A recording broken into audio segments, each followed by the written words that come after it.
Backforty is back, baby. Backforty back again. Backforty's back again. That's right. That's exactly right. I forgot my own slogan.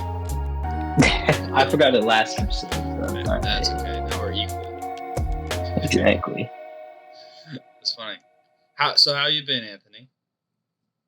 You know, it's been a really long week. It's been a really a week of nostalgia, I would say too, and I think we're gonna get into that here soon. But why don't we just start off with the the basic chit chat stuff, the small talk. You want to go first? Any fun little week work stories or any little things been going on? Yeah, thanks, man. Yeah, no. The last 2 days we have had all day staff meetings. So we were just in there. I'm not joking. I got there at 8 and I did not leave till 5. Both days. Like it was just, and we were sitting there, big room, like 8 people in the room, just debating and like going through it and talking about this next year is our annual meeting. So, setting. Is there at least some snacks? Yes, but the worst part is I'm still on my little diet, so I couldn't eat any of them, bro. I have this picture. Maybe I'll show it on. What day are you on, by the way? I'm done. Let's see. This is gonna be the 3rd week. I think I'm done. Jordan and I are gonna be done for the Super Bowl, so next week. So okay, perfect timing. This is the 4th week, I think, then, or 3rd and a half, whatever. But yeah, dude, it was brutal. There was like really good snacks, and they had like, all those. So I couldn't eat any of those. I just had like coffee and my lunch. Like that's it. And so it was a long day. You know what? It was essential. So this isn't like a bash against who I work for or anything. This is like we needed to do this kind of thing.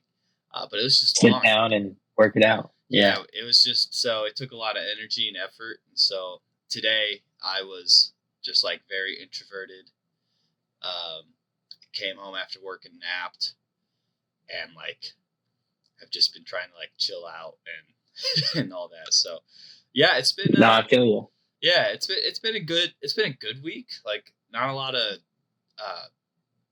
drama and all that. So that's good. Jordan and I are doing well. My family is on the up and up. On the up and up. So we're trying to find a permanent situation for my grandfather. And okay. He has dementia and all that. Yep. So he might go into a home soon. Gotcha. And hopefully one that's close by. We can visit a lot, that kind of thing, because we don't want to just like warehouse a guy. But absolutely. But it seems better if he has more intensive care like all the time, and he's got a community around him, because right now it's just no one's home a lot, and people are running around, and there's just not a lot for him to do or anybody to talk to. So it might be good to move him into a more permanent situation. Yeah. I won't say that's in the next month, but hopefully in the next year or so, like we find a spot. So that's going to be the big step for us family wise. Even if I wasn't living at home still, like I would still be talking about it probably, because I would come over here and stuff. So yeah, it's interesting having a grandfather who's got dementia. It's let's talk about it later. Let's get back to it. All right. Because I want to. We could do it. Yeah. I wanted to ask more small talk for you. Okay. Fair. I've just well, it's funny. A side tangent here. How I think it was, I can't remember if it's on the podcast you were telling me this or off the podcast about being a hypochondriac. I'm pretty sure that this week I think I might be a hypochondriac too.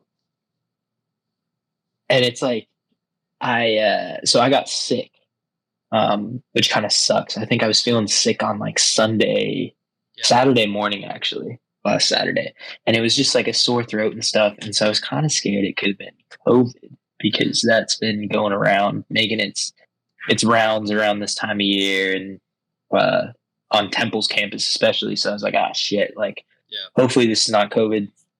And then I woke up the following Sunday or the next Sunday, next day, and I still had like kind of the shitty sore throat and stuff. And I was taking like some Dayquil, and it wasn't anything like no fever or anything like that, but just sick and kind of like tired. So I went over to the CVS and got a COVID test, and it wasn't COVID.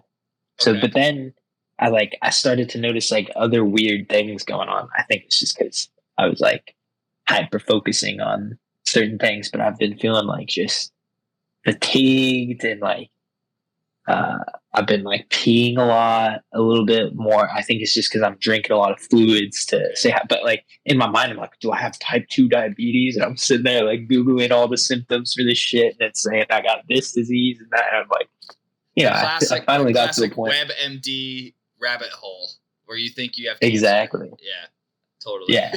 And I had the realization on last night. I was like, okay, I just need to like stop stressing out. I'm probably like a little sick and have a cold, and my body's working hard, and that's kind of the result of everything. But it's crazy to think this is the third week of the semester already. So believe it or not, spring break is in about 4 weeks for us. Really? So yeah, we got about a month until like the halfway point, essentially. So that's been weird to think about, but also got a lot of concerts and stuff coming up. Yeah. So the rehearsals have been getting a little bit more intense. I'm getting to play some pretty cool stuff though. Yeah. So I can't complain. Well, the one shitty thing. Go ahead. No, I was going to say, enlighten us with some pieces you're playing so we can look them up. Oh yeah. So actually this is an all-time classic. Okay. So the FIREBIRD suite, the 1919 version. Okay. It's Stravinsky. It's quite the piece. It's about kind of the story of this FIREBIRD, mythical dragon, creature thing, and it's originally a ballet, but the suite is just like 19-20 minutes, and it goes by pretty quick, but it kind of goes through the story of it and shit, so you can read about it. So obviously there's no words. To the story of the Phoenix? Is it similar to that or no? Maybe. I'm gonna be honest with you. I actually don't know. I've never read the FIREBIRD story or read like the ballet or anything. What's going on? Yeah. But from what I can gather, it's basically like there's like this warrior dude, and he like meets the FIREBIRD. He like has to like conquer it and shit. Like, I'm pretty sure that's kind of the vibe it's going for, but I could be totally wrong. Really cool piece though, really hard, a lot of notes and stuff. And then, for those of you who don't know Stravinsky, you've probably heard of the Rite of Spring, and that is another piece that he wrote that's obviously really, really famous. And then we're playing some classics, Mendelssohn, Hebrides Overture. I got to play that at Whitworth actually, so that's kind of cool to play that again. What else? We're doing Beethoven's Fifth Symphony, although I'm not playing on that one. So, gotcha. Yeah, that's the orchestra stuff. Cool thing coming up though in March, April. I'm sorry, we actually get to go play over at Carnegie Hall in New York. So the orchestra will be doing a little tour, and we get to go premiere a piece actually that is being commissioned for us right now, and along with some other fun pieces. So it'll be my Carnegie Hall debut. So that'll be for you, bro. That is freaking awesome. That'll be cool. At Carnegie Hall. That's a lifetime. I'll be on stage. Yeah, it'll be awesome. So I'm excited to do that. That's so cool. That's so awesome. Oh, that's awesome. So now the quick shitty thing though that has to do with all this. So, it's entertaining. So I'm practicing clarinet today, and some of you out there might know what a swab is. Basically, it's just this piece of cloth. You're supposed to use silk most of the time. I was not using silk; I was using cotton, but nonetheless, it was still a clarinet swab, right? So basically, it's like got this string, and it's got like a little weight at the end, and you just pull it through your instrument. You like stick it down the bell of the clarinet, and you pull it. Some people like to take it apart first and then do it. Anyways, I made a rookie mistake. The number one thing you want to do when you swab your instrument is you want to make sure that cloth, like pretend this is a cloth, you want to make sure it's not like crumpled when it goes in, because otherwise it can like knot and get stuck, right? So you want to make sure it's straight. But I was going fast and I was just trying to like do that shit without thinking. So I pull it through. It gets all the way down until the very end and it gets stuck. And the thing it gets stuck on is called the register tube, which is like, so the clarinet's like this cylindrical bore, right? But at the end of it, there's kind of two holes. There's like a thumb hole, which is like where your thumb goes, and then there's the register tube, which kind of shoots out of the cylinder, probably about like, I don't know, only like that much. So it doesn't like go all the way up to the clarinet, but it sticks out enough that that piece of cotton or silk or whatever it is can get caught on it if it goes in the wrong way. So what happened? It gets caught on that. So now, if I was smart, what I would have tried to do in that moment is pull the cloth from the other end of the instrument to try and like straighten it out. But instead, my dumbass, for reasons unknown, I decided to tug on it a little bit more, making it even more stuck in the fucking clarinet. So then I'm like, shit, like, what do I do? So I call my buddy Kenton up. I'm like, dude, I made a rookie mistake. I got my swab stuck in my upper joint of my clarinet. Like, what do I do? So he's like, okay, you got to go get this peg from a basset horn, which is kind of like a bass clarinet, but it's like this long metal tube, like maybe a little like thicker than like this pencil, but it's like a long thing. And he was like, what you have to do is take that and stick it through the clarinet and try to push the swab out. And so I literally did that for like an hour, maybe 2 hours. I was trying to like, you have to be careful too, not to like fuck up the wood or like the keys while you're like putting pressure. And it just wouldn't budge, right? So I call him. He's like, okay, whatever. Like I'm coming over.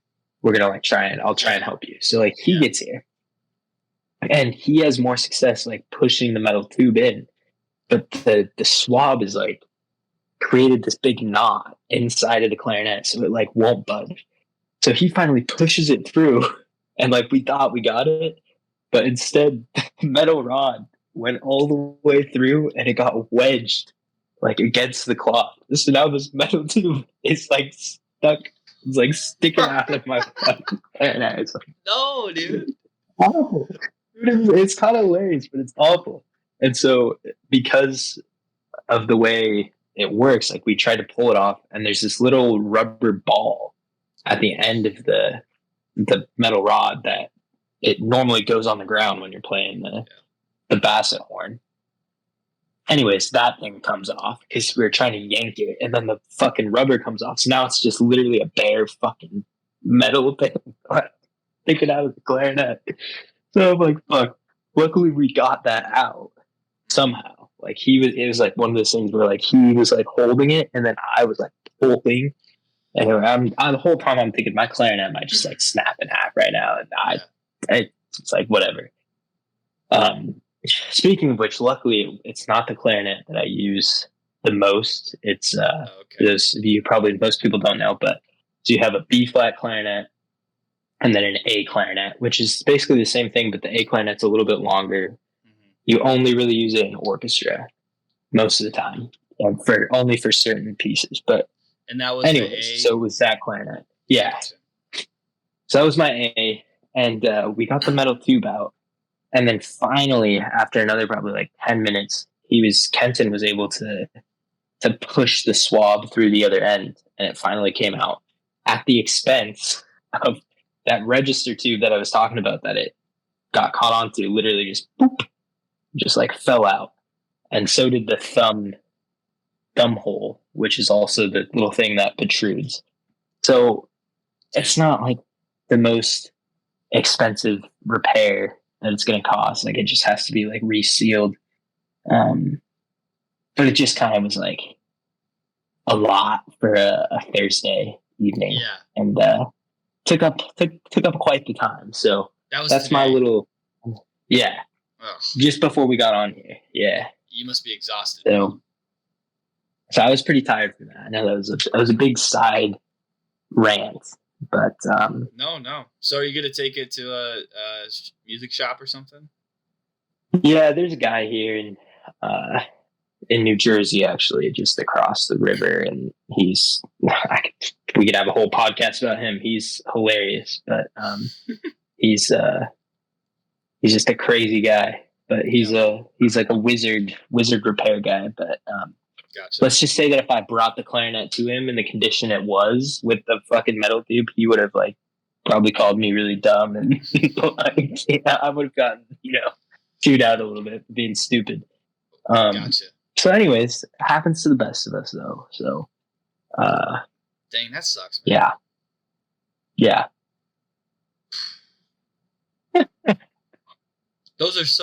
And that's not for like people who don't understand the value of an instrument like that. Like Anthony has paid a lot of money to get these clarinets and like keep them in good condition, and these are expensive things that obviously I will contribute to his go career. Ahead. Yeah, I was just gonna say this helps him play better. I will say, and that the A clarinet too was actually a gift from my middle school band director, and I've used it ever since, and I probably do need to get a new one pretty soon because it's pretty old. But that's another thing. I'll definitely always keep it around for that reason because those things are a few $1,000s at least. So it's it is stressful. Not as bad as like the string instruments tend to be a little bit more like violins, cellos. You fuck up one of those, like you're looking at taking out like some life savings to fix it. Luckily, this hopefully won't be anywhere close to that. Jeez, man. Do you have your eye on any like?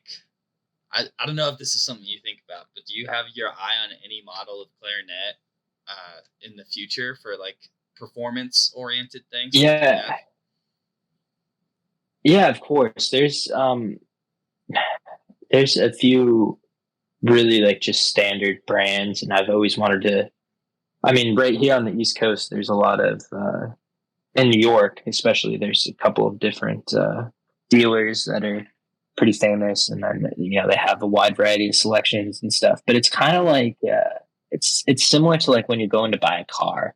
Like you really have to go there and test a few out, and like the same. This might be a little bit different with cars, but like the same model of car, like depending on because each one is like handmade. So I guess cars not necessarily, but I get you. Most of the stuff is handmade, but there's like some CNC machinery shit going on too. But like, one model to the next model isn't going to play the exact same, even if they're the same model. So like, you kind of got to go test a bunch and like get the feeling and test, different things, and if it's, if it fits your, what you want to achieve in terms of sound and stuff. So. But like I've definitely thought about it for sure. It can get pretty expensive though. Almost like buying a car in some, maybe not like a Rolls Royce, but you know what I mean. Like you could buy probably a decent car. So. I understand the having to go and test it out mentality because like guitars, I play guitar, and they don't get. You can get that expensive with a guitar, but not to like have a decent instrument, right? Like just on your own, right? Like I have a really nice Martin, and that wasn't crazy expensive, for a good instrument. And so, But yeah, even then I had to go down. I had to play it for a little bit, talk to the techs, and just be like, "This is what I want to play it for," and blah blah blah. Right, here's the tone I'm looking for, all that, and it's really fun to kind of do that because you get to go. It's like a playground, Guitar Center, Right. where I go. Is like they just have 20 acoustic guitars on a wall. And you get to just take them down and play them. It's just really fun. So no, I get that. But yeah, man, I'm sorry to hear about your clarinet. No, it's okay. It's I'm glad it's kind of done with now, and I don't have to worry about it other than getting it fixed. But yeah. Yeah, well, it sounds like the guy you're taking it to is gonna fix it, even if he gives you shit for doing it. He's good at what he does. Yeah. So That's funny, man. Oh man, I want to get into something with you. Oh, here we go. Another hot topic. Well, this one should be fun for you because you have lots of opinions on this man who has just recently announced his retirement. Which it seems like Tom Brady is finally throwing it in, but we said that last time he retired. So is he gonna pull a Brett Favre? Is he gonna come back yet again? No, I don't think so. I don't think so. I think he's done. I think he's done too, man. I can't see him bouncing back from this. Did you watch the video? I didn't. I just saw some headlines. Okay, hold on. I mean, the audio might be really bad. It's only like 30 seconds, so that's okay. That's okay. I know, he's obviously the season didn't end like he wanted it to. He wanted another ring, and that didn't happen. Right. So I worry about him personally because, like, is he gonna go to retirement being like, "Oh, I could have gotten that one more ring," which would have made what was that, 7 if he'd gotten that ring, or 8? Would have been 8. God, that's crazy, dude. It's like I want that 8th ring. Could you imagine he got 3 more Super Bowls, 10 rings? If it weren't for the Manning brothers, he very well might have done. So very true. Anyways, here's the quick audio, the little video he made. Yeah. I'll get to the point right away. I'm retiring for good.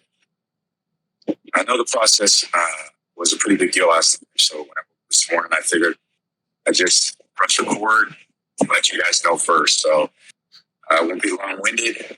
You only get one super retirement essay up out here. So really thank you guys so much to every single one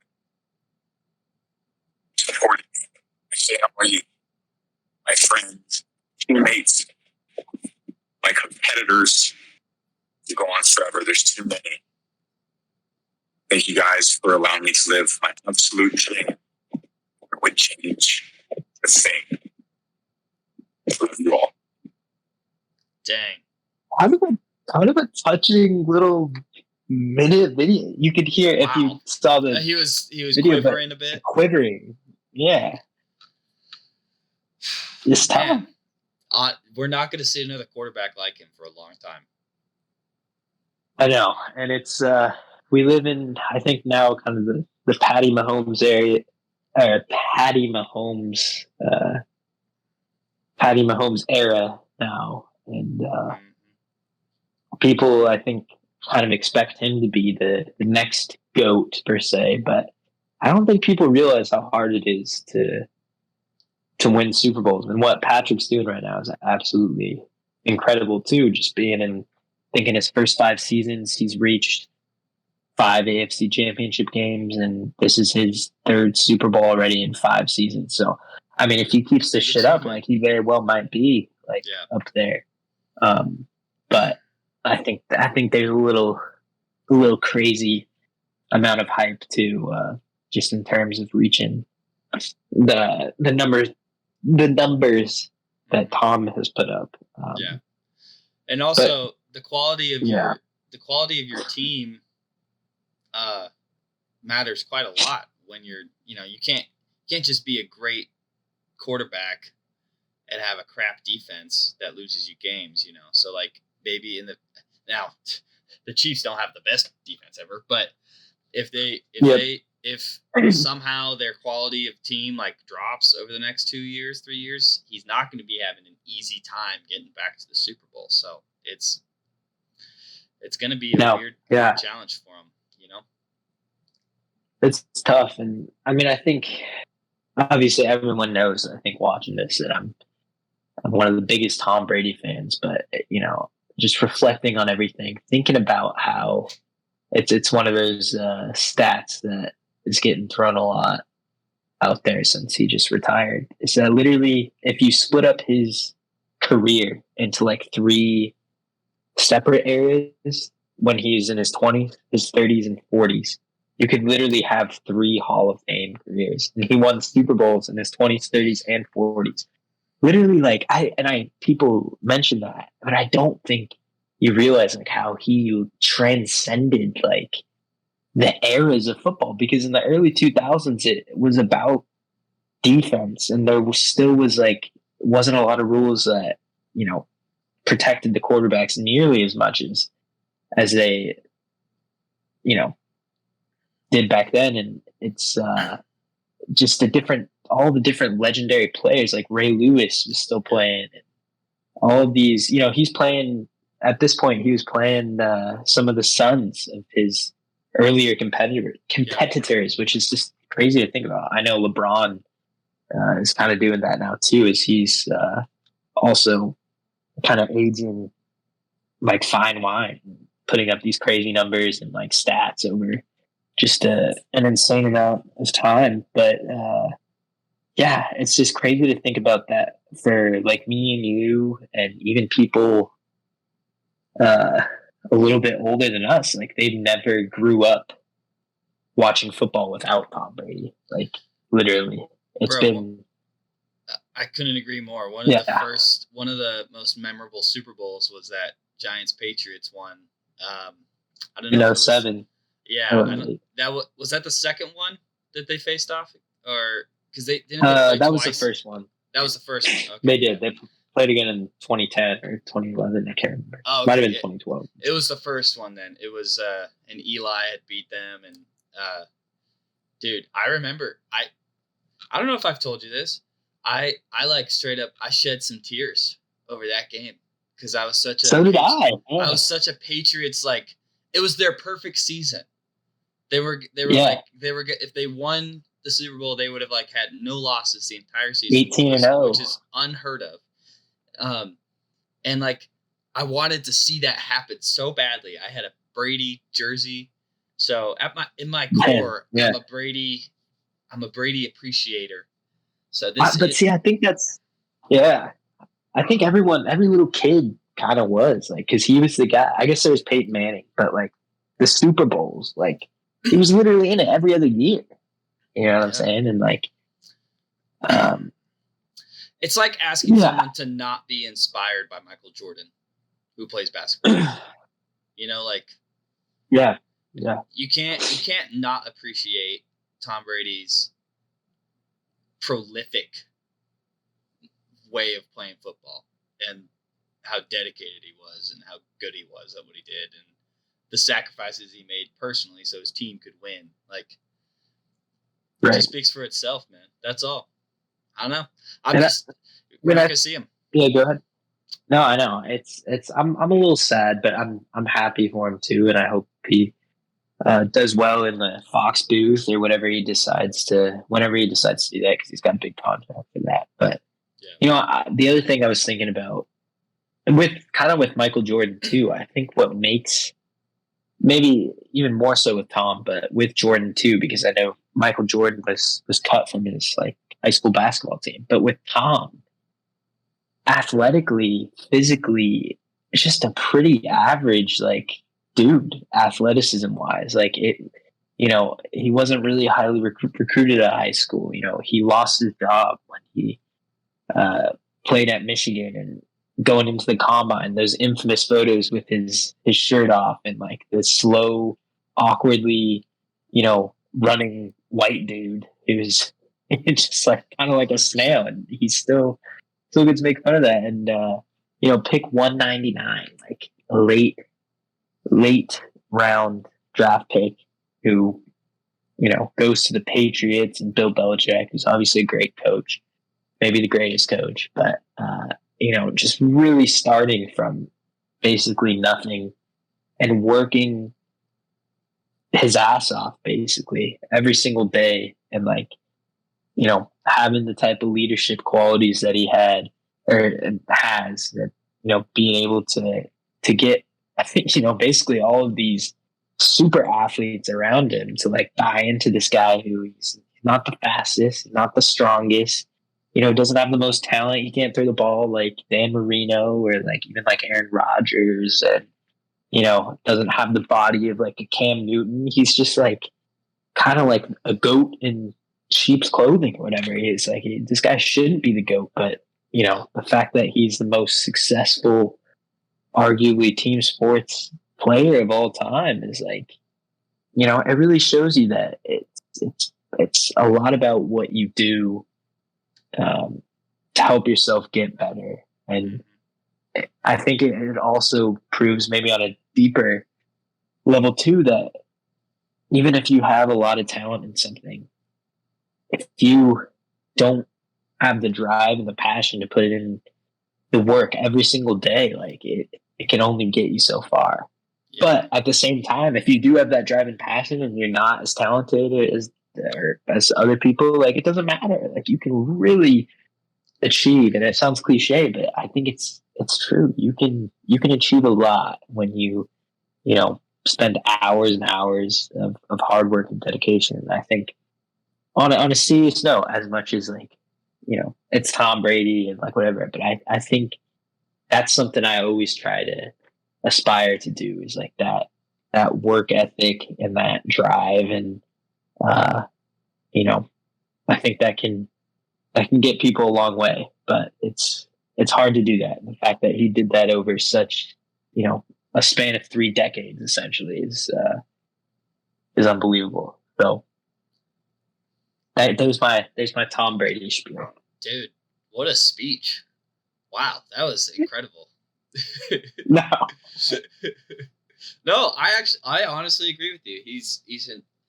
You're totally right. He's the epitome of the hard work pays off mentality. And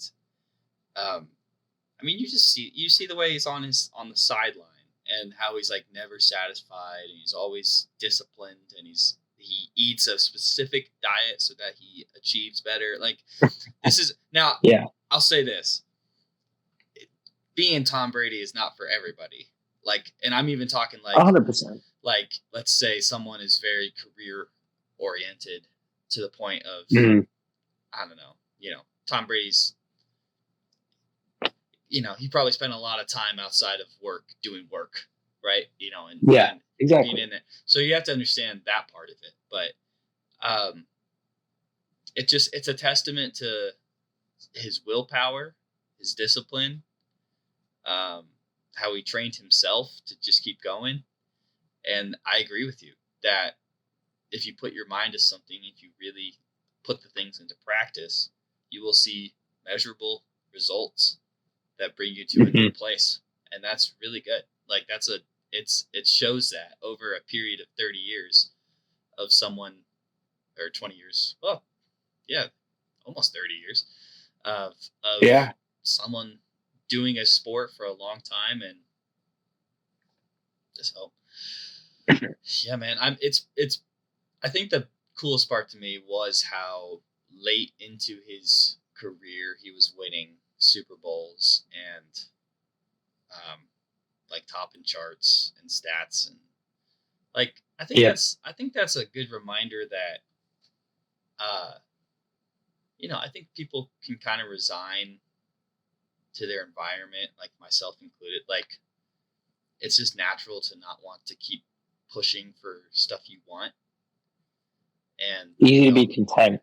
Yeah, it's easy to be complacent, even complacent. To me, that's a better word. Content to me is one thing where it's I'm grateful for the things I have, right? That is content. but also there's a measure of being complacent, which means, well, I'm here.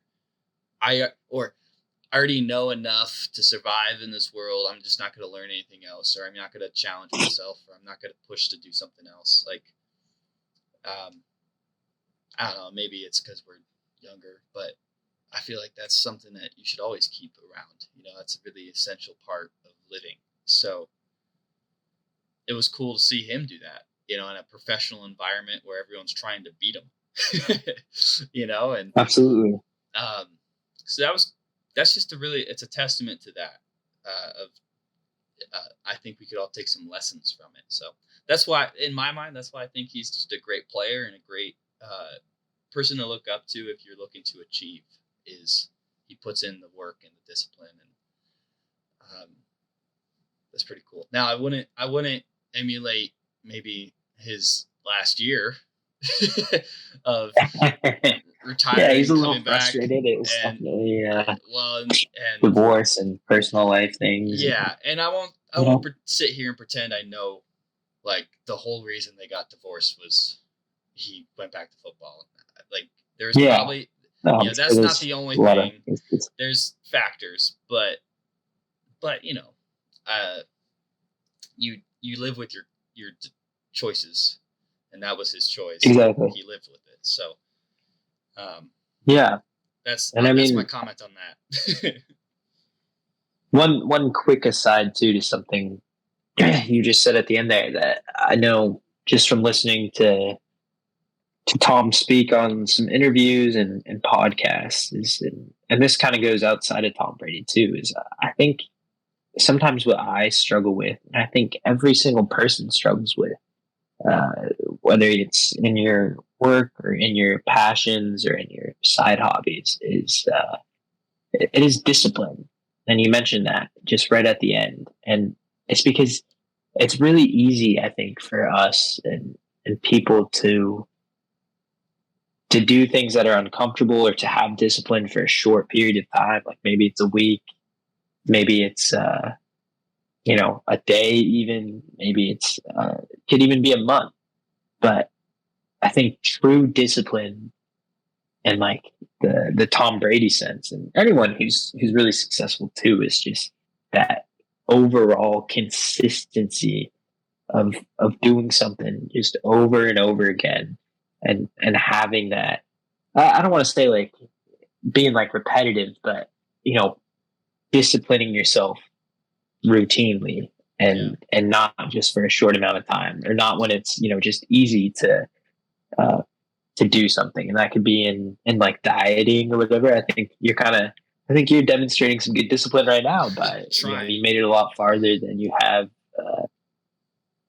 ever before with this 30-day thing. And you're now you're basically almost done. You just got until Super Bowl Sunday, but that takes discipline, and it's not easy to do. And I'm sure you can speak to that. There's probably some weak moments in your days where like you're sitting at that church meeting and you're looking at all these wonderful pastries or sweets or whatever it is that are in front of you, and there's that inkling of like desire, but you have to have the discipline to shut it off. And I mean, yes, of course, like you can take anything too extreme, and I think depending on whatever goal it is that you're trying to achieve, like you obviously don't want to like deprive yourself of everything that is indulging necessarily. But in general, I think that kind of a flaw in our society, and really kind of in our youth too today, is just a lack of discipline, myself included. Sometimes it's just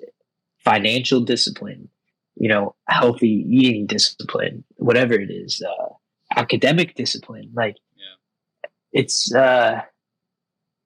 hard. And I think this kind of goes away from Tom Brady, but I wanted to get your thoughts on this. It's like, I think maybe we've touched about it in some previous episodes, but I think the reason why it's hard, part of the reason why it's so hard for us to have discipline now, is because of this technology, social media, age-ridden place that we all just live with and are consumed by every day. It's hard to have discipline when, you're kind of being trained to swipe up and down all the time, and to look at the next flashy thing or swipe left, swipe right.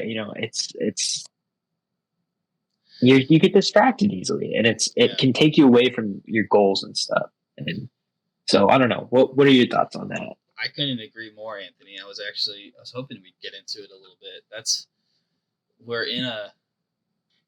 It's hard to keep your priorities in front of your face.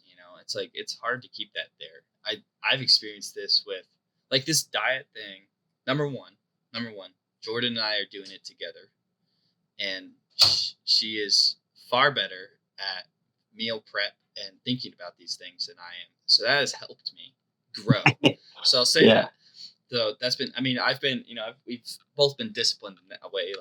Like I don't eat things I shouldn't, but having the right stuff, having the right training, let's say, helps me get there. And then also like there's weak moments, obviously, like you were saying, and I forget why I'm doing it, and that's when the weak moments are loud and clear. Like here's one that's interesting to me. Yeah, like I think part of the reason I agree with you, distractions are huge, man. TikTok, I deleted TikTok. I'm off of it now because I just kept doom scrolling, as they say. I just kept going and going. Yeah, going. I do that. Yeah. And granted, now I'm on YouTube, and the YouTube Shorts come up first, and all of a sudden it's the same damn thing. So I'm trying to get out of that too. But what was I saying? Yeah, so you have distractions. But another thing that I think happens is I let my priorities go by the wayside and and go into like the back of my mind where I'm like, I'll do it later. And that's, I get in trouble with that personally. And probably a lot of people, same thing where, like, let's take exercise, for example.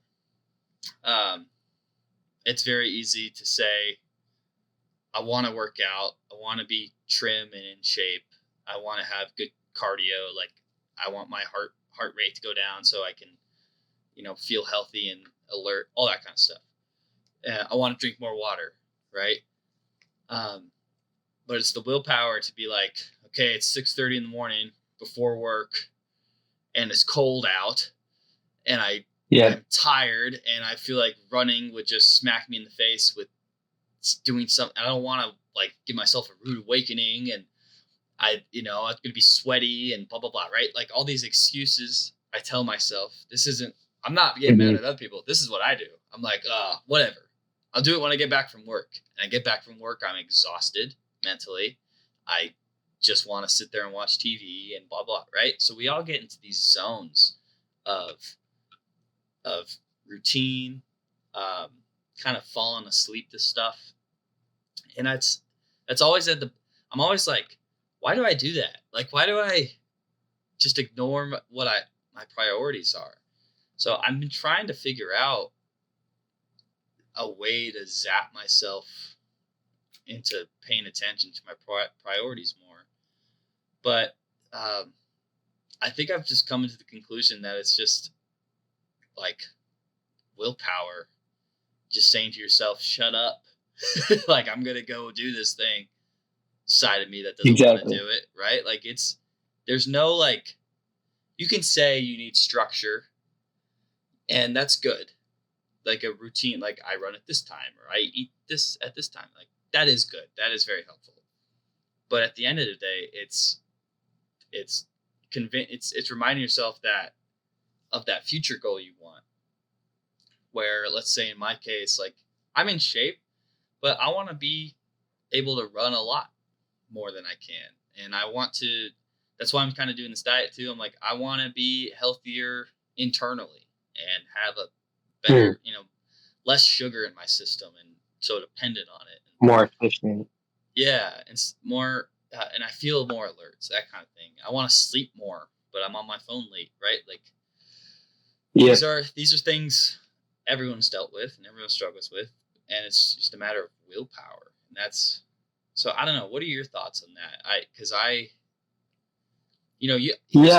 an example. You practice clarinet, enough to succeed at Temple and to get a master's degree and to play in concerts? And what kind of things do you keep at the front of your mind so that you are achieving what you want to achieve? No, I mean, like, I'll be 100% honest. Like, I think I do work really hard and try to stay focused most of the time. But I know there's players out there too that it's just on a different level. And it's there's a legendary clarinetist here. He's the principal of the Philadelphia Orchestra. His name is Ricardo Morales, and he's just insane. And obviously he has like some talent and everything, but I think with all of his colleagues and like my professor who I study with, he obviously gets to sit next to Ricardo a lot and concerts and rehearsals and things, and he's known him for years and years. And the one thing he's always told me about him is that like this guy like still practices like 5-6 hours a day, and like most people at his level don't do that. But like the fact that he still does is like, I mean, that's incredible discipline. Like he even, he straight up told me in like a lesson too, and not to be like, oh, like you need to be doing this, because it really isn't for everybody. There's a lot of ways you can still be successful, but like he was like, it doesn't matter if his wife was in the hospital, his daughter's in the hospital, or like something crazy goes on. Like obviously he'll be there in those situations, but he will find a way to practice like 5 hours a day minimum. And before that, I think he was doing even like crazier shit, like like 8-9 hours a day of practice. Like obviously, like most people, I'm not practicing 5 hours a day. I'm not practicing 8 hours a day. But I think you find ways to try and be more efficient. But I think one thing I struggle with is like I've been experimenting with leaving my phone, like putting it in a locker and like away from me outside of that practice space, so that I'm not just tempted to, when I'm taking a break, to, like, oh, what's going on here? And then it's just, you just completely, and it's a lot easier to say than to do, because like I've told myself this since like Whitworth, right? But like when you go into the practice room and you do your thing, and then it's really easy to get distracted by that, and it just takes you out of the moment. But at the same time, it's like I've thought about, there's people, and so I've had like mixed opinions on it, but when people say like oh, this is my last time on social media, like I'm taking a break, I'm deleting the app, whether it's TikTok, Instagram, Facebook, and I'm just going to stay off of it. And I've thought about that before, and I think I think in some ways there are a lot of positives to that, because it does make you focus on the relationships that you want to focus on, and not just some random people that you clicked followed on, and you can see a little basically sometimes, most of the time, like a fake glimpse into their life and their reality. And I think they've done a lot of studies on that too. Not to go too off on a tangent, but just how it's like a lot of that stuff you view, like it just makes you feel worse about yourself, and you naturally as a human are comparing yourself to others, and it's kind of creates an unhealthy mental thing. And maybe that's the reason why we have like a mental health pandemic too, in a sense, because like it seems like depression is at an all-time high, at least for certain age groups. And I think that's a big part of it. But at the same time, it's like for most people, you can be aware of all that stuff and still choose not to delete it, or still choose to, like, oh, like I'll just go on it. And I think that's okay. Like there's some useful, it doesn't have to be a harmful thing. But I think a lot of us, myself included, sometimes let it consume us more than we want to admit to. And I think that as long as you're aware that's probably going on, then like I guess it's okay to it's almost like in a weird way. It's probably not the best comparison, but it's like drinking alcohol or smoking a cigar or smoking a cigarette. It's like, yeah, like I think generally people are not going to be like, oh my gosh, like you're so bad for having a shot of tequila or for drinking a beer. But it can easily become like a problem where it's like if you make it too much of a habit or if you like do it too often, you're going to no doubt, undoubtedly, first of all, it puts you at a higher risk for XYZ, A, B, C, D, E, F, G. Like you get a long list of things that, could set yourself up for, bad things to happen in the future. But also like it's something that can easily become addicting. And I think that's the struggle of being a human being, is that there's so many things that on the surface level, I don't know how I got to this point, but there's so many things on the surface level where it's like, it's okay. Like it's good, maybe good. That's an interesting word to use, but not as harmful. But the more and more you dig into it and the more and more you become reliant on it and let it become a part of your normal like headspace and being, it can destroy you just as easily. And sometimes very slowly without you noticing. And I think people are more so starting to realize that social media is kind of one of those things. Just phones in general. So that was long-winded, but no, that's I couldn't agree more. There's, they're addictions, and especially social media can be an addiction. Like, I mean, do you still have Twitter right now? I do, yeah. Do you go? I don't follow. It's weird. It's basically sports Twitter. Yeah, I just follow like all the athletes. But yeah, no, I still have it. I still see what's going on for sure. So when I was first got into seminary, and then I downloaded Twitter, and then I was trying to like go all in on this like very academic route for seminary. Like, I don't know, I was like, maybe I'll get a PhD in the future, which is not in my plans anymore, by the way. But brutal. But I was like trying to follow all these academics and these theologians and philosophers and stuff on Twitter.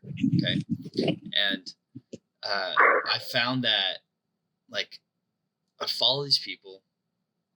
I would get home from work, or I would, and Jordan was gone this whole time too. So it was just kind of me in here.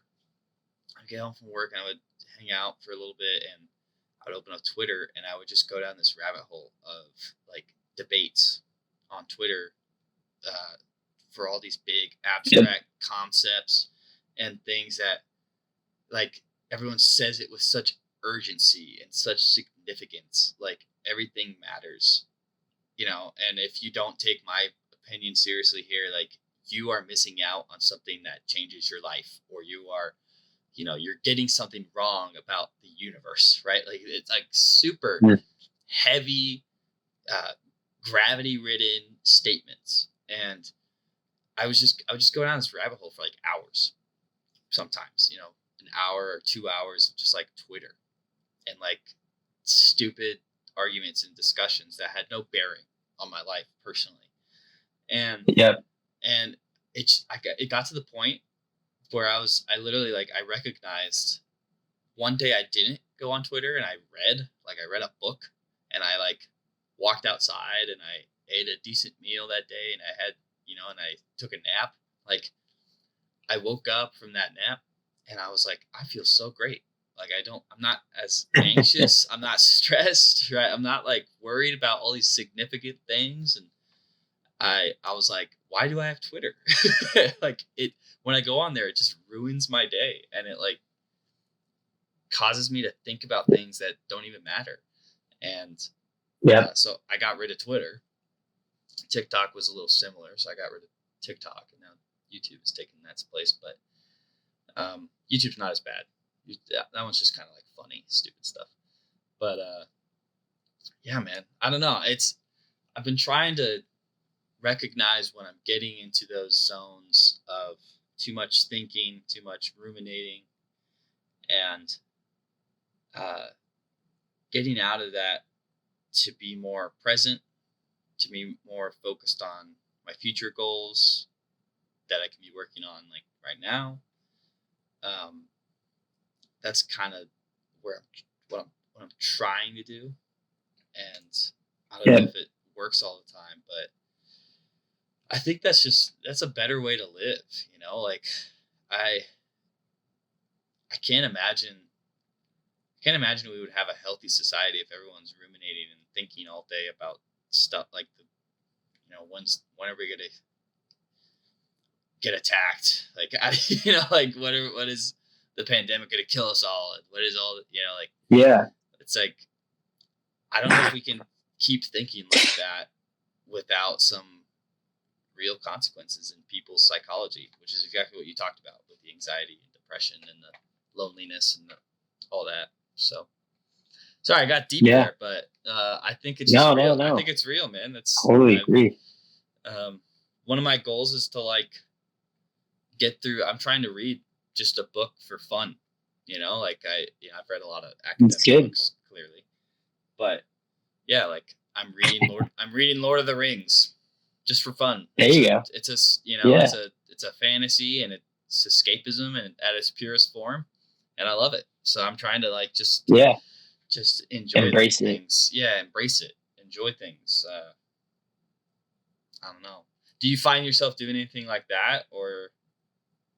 Yeah, I've been trying to find times in the day to like meditate a little bit more. Nice. Just kind of get in a headspace where you can really just flush everything out and start fresh. And obviously, that can be difficult to do it sometimes, but I think it can be a helpful exercise, and I've found that to be helpful more than I thought it would be. So, do you follow any like app or method or anything like that, or is it just a personal meditation? Yeah, kind of thing? There's actually like a couple YouTube videos that cool. I kind of go back to, and it'll like you just listen, and it kind of walks you through the steps, and then it gives you some exercises you can do too, just on your own without it. But, yeah, meditation's good, and exercise. Like I've always used running, as we've talked about that before. I know, but I think going on runs really helps clear the physical and the mental loads that I'm carrying sometime, and just to like dump that out and stuff. Have you ever done like yoga, like specifically? I've not done a lot of the slower like recovery type yoga. That's very meditative, and it's like deep stretches, and they have the little bowl that they like. it's actually pretty cool. But I remember doing it for one time, and it was I was like, oh my gosh, I've been thinking way too much. This is great. At Whitworth there? No, it was in the summer between years. Okay. Back in Vegas though. So. Vegas, gotcha. Yeah. No, I was actually talking to a friend though that did like one of those hot yoga classes recently, and he said it was really good. Like also another way to release the toxins. Have you ever had like one of those massages where like the deep tissues, and where they literally it like sometimes make you feel nauseous afterwards because it like releases toxins in your muscles and that. I've never had a massage, bro. Hot coals, man. That's on my 2023 list. Nice, dude. You and Jordan need to go get a massage. I couldn't agree more. We've talked about it. We're thinking of going to Bali this summer for our anniversary. Bali? Heck yeah, dude. Okay. I know, dude. We're saving up for it, and we're like, maybe we'll get some massages there too. That'd be kind of dope. There you go. So we'll see. That'd be sick. Awesome. Yeah, no, I agree with you, man. I want to do a massage. We have my family and Jordan's family have gotten this lady who like brings the table to like your house and like turns on meditative music and like goes for it for like an hour. And I'm like, oh my gosh, I don't know why I haven't. My dad hasn't done it and I haven't done it. So I was like, Dad, make this happen so I can come over and like do this. so we'll see if it happens. But yeah, I don't know. Nice. That'd be kind of fun. Yeah. Yeah. Well, I gotta be honest with you. I'm getting pretty freaking tired, so I think this might be a good place. It's midnight there, huh? End it there. Yeah, it's a little past midnight. I think just with all the stuff that happened tonight, man, I'm drained. But this is a good episode. This is fun. Great episode. This is fun. So we got into some deeper discussions, which is kind of why we do this. We did. Just yeah. So, well, thank you everybody who's watching this. Sorry for the late output for the other episodes. Like you just heard, we've been busy as hell. Us two guys. Exactly. So we're humans. Yep. So I'm gonna kind of do a double output. So we got 2 videos coming out, which is gonna be cool. But yeah, thanks for watching, and we'll see you guys next time.